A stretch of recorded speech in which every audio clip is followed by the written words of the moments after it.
So in this video I want to talk about resonance and distinguishing between resonance and maybe patterns in thinking and cognition. And I want to talk about basically why, my sense of why throughout our day-to-day lives at different points we feel maybe an increased or decreased connection with something higher, something greater than us. And if you want to couch it in spiritual terms like I do, I would say connection with spirit, with God, with oneness, with a collective consciousness, right? I think there's a number of different kind of frequencies or levels in which we can feel an active connection with a higher power. I think looking at it without spiritual terms, it can be when you feel connected maybe to a greater sense of wholeness, a greater sense of ease or comfort. You feel maybe a flow kind of moving through you. You feel maybe kind of like if you were a bird, instead of having to flap your wings really hard, it's almost kind of like a wind maybe is working with you and giving you a bit of a glide, so there's not as much effort required. I think we're all familiar with this experience.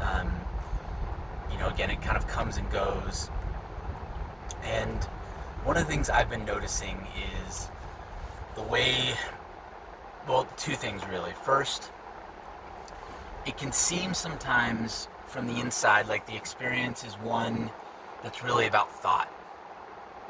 For example, when I feel connected to kind of a higher order, higher level, higher power, I notice that my thoughts tend to change. When I'm, say, more disconnected, my thoughts tend to be a little more grinding, a little more cyclical, a little repetitive. They tend to be kind of petty, just circling around kind of immediate reactions to what I'm seeing, getting my desires met, kind of just base level thoughts that aren't particularly interesting, aren't particularly uplifting, aren't particularly inspiring, aren't particularly soothing. If anything, I'm kind of sitting there feeling passively like they're there, but not wanting to engage them because in terms of content, they don't feel like they have a lot to offer. And then I notice when I get connected, when I'm clicking in, my thoughts tend to feel much more uplifted, interesting, sometimes fascinating, and sometimes just more friendly. Almost kind of like someone with a bright personality or a warm presence kind of came into the room and I'm listening to them talk or they're talking to me. So there's just something about it that feels better. It feels like it's of a higher quality. Certainly, generally leads to better feelings and a feeling of more spaciousness and openness and lightness. And I bring this up because I think it's easy here to confuse causes and effects, to confuse kind of conditions and symptoms or indicators, smoke and fire. Because what I'm finding is the quality of thought being that way is really more an indicator of the presence. And I think what I do sometimes is I confuse the thought as kind of the gateway to the presence, as the connection to the presence. If you could think of the presence as kind of holding hands, or if you think of the presence as being maybe dialed in on a radio where you're picking up that frequency that you enjoy, thought is really more the sound coming out of the speaker, if we use the radio analogy. It's not the dial, it's not the tuner. And, I tend to be kind of more of a head person by nature. And I think the trap I fall into is I think, okay, well, if thoughts being a certain way are an indicator that I'm connected, then maybe I can kind of backdoor my way into that connection by just sustaining or fishing for thoughts that exhibit that quality. And so I find my mind almost kind of like trying to self-start like a leaf blower or a lawnmower or something like that. It's almost trying to pull a wheel in the mind to start generating thoughts of a certain type. Thoughts that feel inspired or lofty or intelligent or seem to be connecting to spiritual concepts. That's kind of where it goes for me. And I think that that's really just a game of the mind. It's really to some degree more a feature of addiction. Because what I'm doing at that point is I'm not really deeply connecting. I'm trying to kind of replicate or create an artificial version kind of a fake it till you make it version of what being connected feels like. And I do think there's some degree which, if you get those thoughts going, it can invite the heart to open and connect, because that's where the connection comes from. But if you just keep it as kind of a wheel in the mind that you're spinning and trying to generate a certain thing in the mind, it's almost kind of like singing a song that you think your favorite radio station plays, thinking that that's going to get the radio to turn it on. There's maybe kind of a beauty and a poetry and a naivete to that. But if your goal is to actually connect, you're not going to, I think, get that effect. You have to go to the dial, you have to go to the transistor, get the frequency synced, and then the music will come through naturally, the thoughts will come through naturally. And again, I'm far from the first person to talk about this, but I do feel like I've kind of independently discovered through my own experience that it really is more of a resonance process, that what we think of as being connected to spirit or to God or to oneness, that they're always there, but that when we feel connected, what's happening is something within us, right, which I believe is really the heart, or the heart energy, begins resonating at a certain frequency, and that frequency matches or syncs with or harmonizes with the resonant frequency of these other states, right? The spirit state, the God state, the oneness state. Again, in non-spiritual terms, maybe call it a higher order intelligence, a greater sense of flow or presence. And so that when we are resonating at a frequency that matches theirs, we then feel basically like their energy is pouring through us. And when that energy pours through the brain, we feel the thought energy of those spaces. When it pours through the body, we can feel the emotional and sensory experience of it. And so I say that just because if you do find yourself connecting with these higher orders of things, but you notice that the connection tends to drop out, or that you're struggling with it, if you're doing the kind of game that I'm doing, which is trying to get it in the head, again, trying to like sing the song that you think your favorite station's going to want to play, again, it can do a little bit of benefit, but it's not really going to give you anything sustained. And if anything, it can kind of just get you caught up in your head and in your thoughts, and not really where you want to be. Where you want to be is feeling into the body, particularly into the chest. You may think of it as, instead of just using the chakra of the third eye, you're trying to activate those lower chakras as well. And I really think the resonant frequency, it's not about trying to hum it, mirror something like that. The resonant frequency is always there, but what tends to happen is in our day-to-day lives, when we're focused on tasks, when we're focused on our agendas, when we're focusing on our life goals, when we're basically trying to contour life or bend life, the arcs of life to our desires and our wants, our visions of things, we tend to grip a little bit, we tend to clutch. And that gripping and that clutching, I think, takes that heart energy and kind of dampens it, kind of strangles it a little bit, takes it out of frequency with the higher orders and brings it down to the lower orders of things, where we're really kind of working just on the earthly level and not tapping into those higher things. So it's a long-winded way to say, if you're trying to get the resonance in the heart or in the other frequencies, it's really more about relaxing and creating a calm, attentive focus. And then when it clicks in and is there, you'll know it. And what you want to do is not then grip it and hold on to it, but really just cultivate gratitude. Cultivate gratitude for its being there, and cultivate a noticing of how it's going. And if you do that, right, there's no way to guarantee a sustained connection to these things. In fact, if you do that, you're then going back into gripping and forcing. What you can really do is just set the conditions and invite it to come. And when it does, I think the closest we can come to sustaining it is sustaining gratitude, which again doesn't work like manners. It's not like you're saying thank you, and out of some sense of gratitude or obligation, the other presence is staying. It's more that when you cultivate gratitude, you're actually relaxing and allowing that same resonance to come up. So it's basically a way of kind of inviting that resonance to occur. And again, the resonance that's occurring here vibrates with the resonance of the higher power. And when you have that sync, that's when you actually have the feeling of the presence of the higher power being melded into your own. And one metaphor that Rumi, the mystic Sufi poet, used, which I think is so beautiful and so powerful, is the image of the reed flute. The reed being like a reed that was pulled from the marshes, dried out, and then incorporated into the musical instrument. And the way something like a true wind instrument works is the vibration of the breath vibrates the reed, which then vibrates the column of air inside the instrument. And then when it leaves the out piece of the instrument, that sound is then contoured, creating the sound of the flute. So you get that, a novice flute player, they can't get their reed to resonate at just the right way to sustain that beautiful sound you expect out of a flute. But if you were to go and watch someone in a symphony orchestra, a professional flute player, they have developed that ability to sustain that resonance, that certain quality of resonance that allows the reed to vibrate, which allows the air inside the flute to vibrate.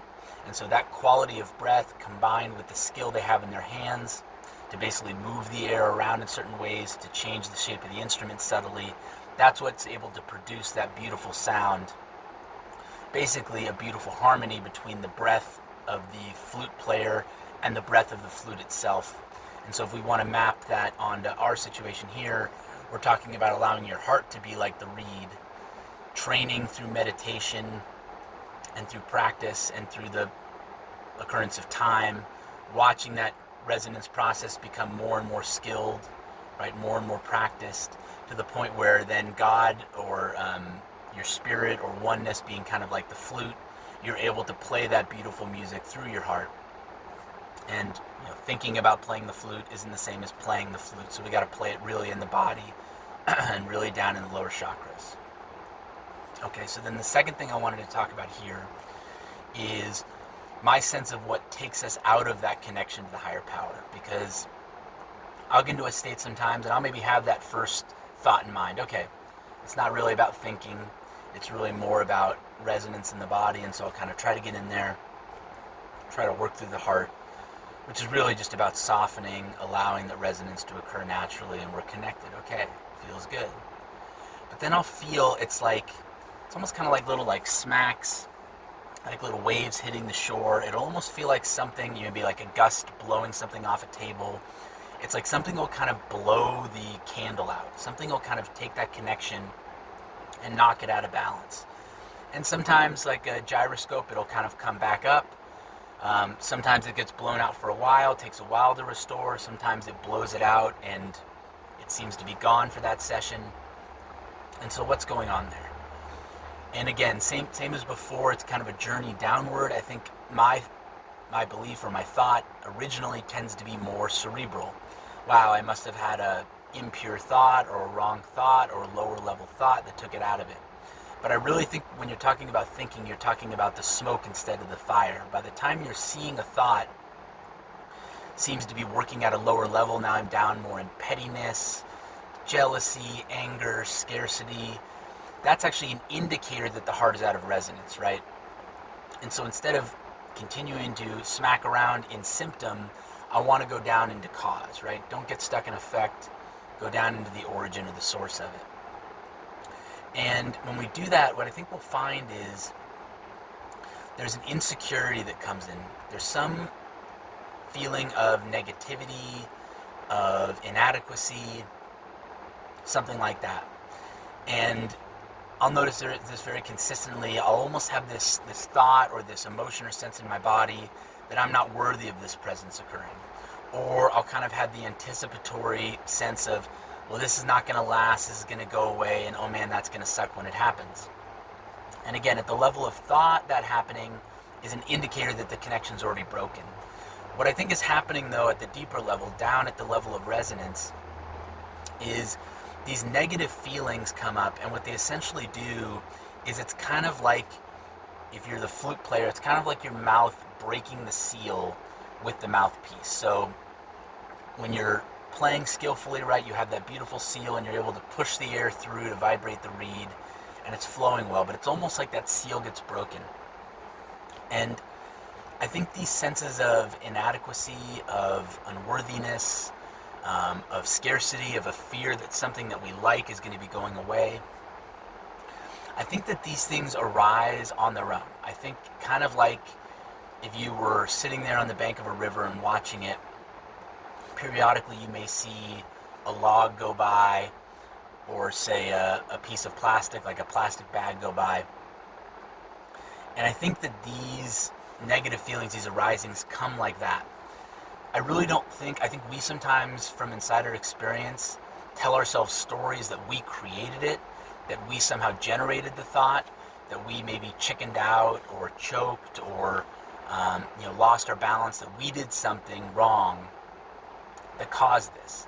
And I think that story is really kind of a guilt story. It's actually, I think it's a vanity story. I think it's both a shame story, to give ourselves justification to blame ourselves. I think it's also a pride story, because if that's true, then the flip side is true. When things are going well, hey, we could take credit for it. We could tell ourselves stories about how we're doing well, which I think all of that is really an insecurity story to try to convince ourselves that we have power, that we have control, that we have influence, that our choices and our habits and our practices influence these things. Whereas I think on a much deeper level, the truer story is we are really more like that person on the river who sees what occurs, whatever comes by, and where our skill or our choice kicks in is not in whether they come by, right? They're going to come by on their own. Whether the log comes around the bend into my view or not is beyond my control as someone just sitting on the side of the river. What may be in my control, if anything, is how, if at all, I respond to that occurring. And a reactive response would be to see it, or to see the bag of trash going by, and to tell myself a sad story or an angry story, right? God damn it, who's littering and putting this stuff in the river? Oh, what a sad metaphor for the state of things. Isn't pollution kind of a scourge of humanity upon the earth? Right? All these different narratives that we can buy into, which we often buy into subconsciously and don't even realize that we have a choice in the matter as to whether this continues or how much of ourselves we pour into it. We could tell ourselves a hero story, right? Okay, I'm gonna do? I'm gonna go pick up that bag from the river, or, the next bag that goes in, I'm gonna go swim out and get it, or, when I get home, I'm gonna start an anti-littering campaign or something like that. And I'm not saying anything about the merits of picking up litter or anything like that. What I'm talking about is being someone on the side of a riverbank, having this beautiful moment, having the river go by, and now we kind of, as the choosers and the operators in our mind, are kind of polluting the river of our own thought with these thoughts about something else, something other than what's happening now. We're telling ourselves stories about why it's good or why it's bad, why we're good, why we're bad. We basically kind of conjure a narrative context around what's happening. And this, I think, is what actually breaks the connection.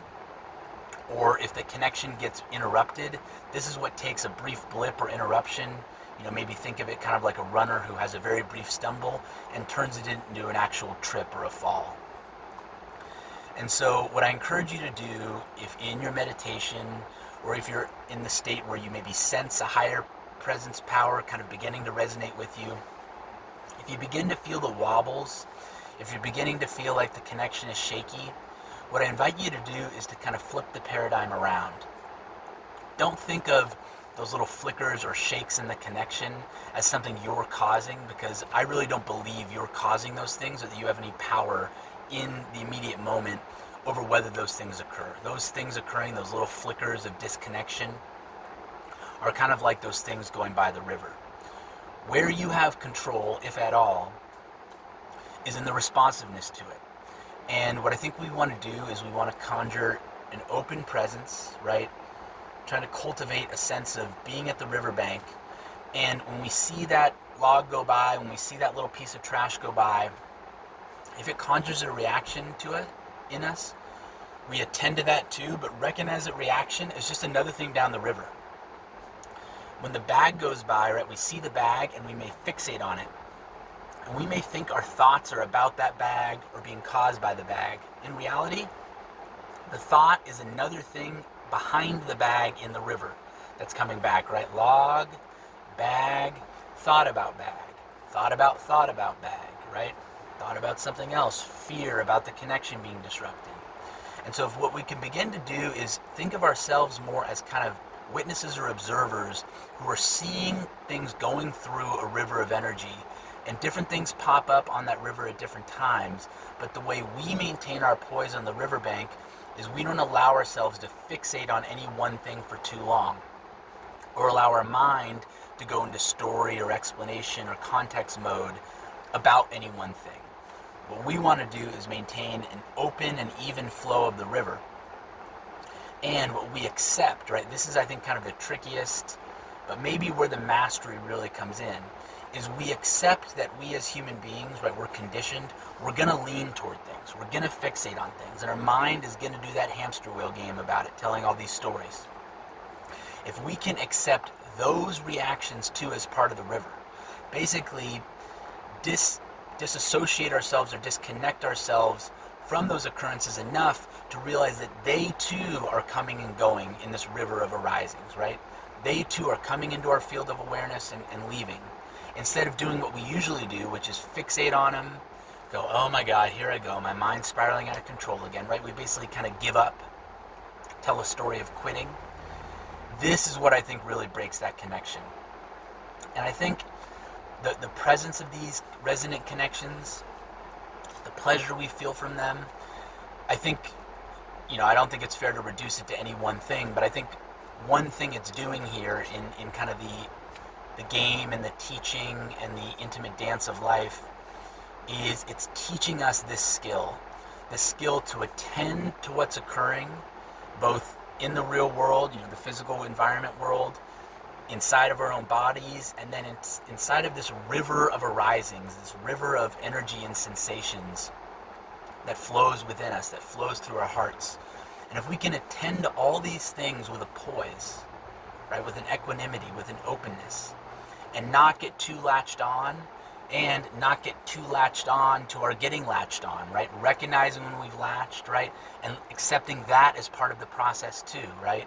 Not whipping ourselves, not chiding ourselves, or if we do, seeing that as part of the flow too.